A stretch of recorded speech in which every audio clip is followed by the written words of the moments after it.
সবকিছু ছবি তুলে ফেসবুকে দিতে হয় না, কিছু পার্সোনাল জিনিস থাকা লাগে। পার্সোনাল একটা area, personal space, personal life, personal charity, personal good deeds, এটা লাগবে আপনার।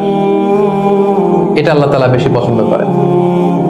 আল্লাকা সিররুন ইনদাল্লাহ বাইনাকা আনতা ওয়া বাইনাল্লাহ, এমন কোন গোপন জিনিস তোমার আর তোমার রবের মাঝে আছে যেটা তোমার রব ছাড়া কেউ জানে না?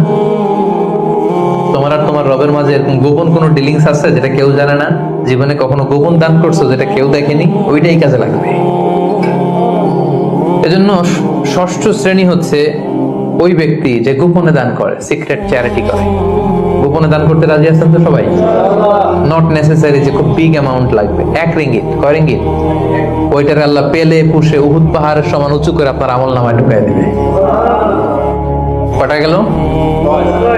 7 নাম্বার হচ্ছে রাজুলুন যাকারাল্লাহ খালিয়ান ফাফাদাত আইনা, যে ব্যক্তি গোপনে আল্লাহর জিকির করে, আল্লাহকে